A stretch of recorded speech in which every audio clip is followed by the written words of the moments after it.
কি খবর রেমন ভাই? এবছর তোমার ক্ষেতে ধান নয়, যেন সোনা ফলেছে। এভাবে বলো না রতন ভাই, সবই পরিশ্রমের ফল। এবছর তো বাইরের কোনো কাজ কামই করলাম না, আমার এই কয়টা ক্ষেত নিয়েই পড়ে আছি। আসলে অনেক টাকা ঋণ হয়ে গেছে, আল্লাহ বুঝে এবার আবার মুখের দিকে তাকিয়েছে। ভেবে নিয়েছি এবছরের ফসল বিক্রি করে ঋণগুলো পরিশোধ করে দিব। আসলে রেমন ভাই, আল্লাহ আপনাকে এবছর পরাণ জোড়ানো ধান ও সবজি দিয়েছে। ঋণ নিয়ে চিন্তা করবেন না, দেখবেন সবগুলো ফসল বিক্রি করলে আপনার ঋণ পরিশোধ হয়ে আরো ভালো একটা অর্থ আপনার কাছে থেকে যাবে। তাই যেন হয় ভাই। আসলে ঋণের বোঝাটা অনেক বড় হয়ে গেছে, ঋণ নিয়ে অনেক চিন্তায় আছি ভাই। রিমন ভাই, অতিরিক্ত চিন্তা করবেন না। অতিরিক্ত চিন্তার ফলে মানুষের ব্রেন স্ট্রোক হয়। আল্লাহ না করুক আপনি যদি কখনো ব্রেন স্ট্রোক করে বসেন, আর ব্রেন স্ট্রোকের পরিণাম কি হতে পারে তা তো আপনি ভালো করেই জানেন। আপনার একটা মাত্র মেয়ে, আপনার কিছু হলে আপনার স্ত্রী মেয়েকে নিয়ে কিভাবে দিন কাটাবে? তাই বলছি আপনি অতিরিক্ত চিন্তা করবেন না।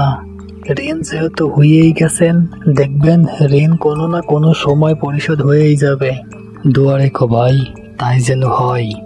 রিমন ভাই, তাহলে কাজ করো, আমি আবার যাব গঞ্জের দিকে।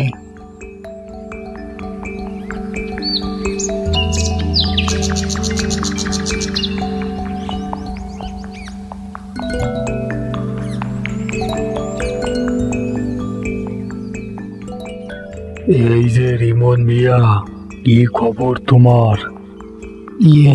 মোড়ল চাচা, হঠাৎ আপনি এখানে? তা কি মনে করে আসলেন?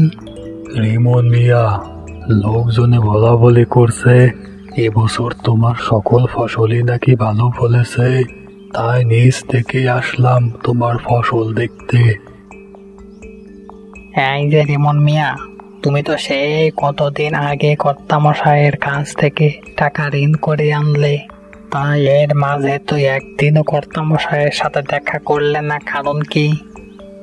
মানে মোড়ল মশাই, আমাকে ক্ষমা করে দিন। এই ক্ষেতের কাজ করতে করতে কোথাও যাওয়ার সময় পাই নাই। মোড়ল মশাই, আমাকে আর কয়েকটা দিন সময় দেন। এবছর আপনাদের দোয়ায় আমার ক্ষেতের ফসল অনেক ভালো হয়েছে।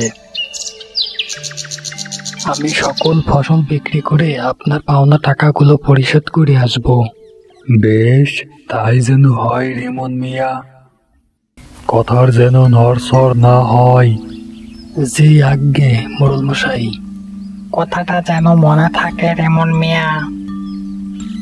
এই কালু, চলো।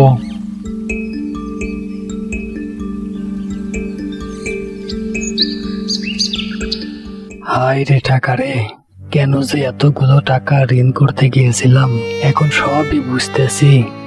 অভাবের সময় না হয় কিছুদিন না খেয়েই কাটাতাম, এখন কি আর করব।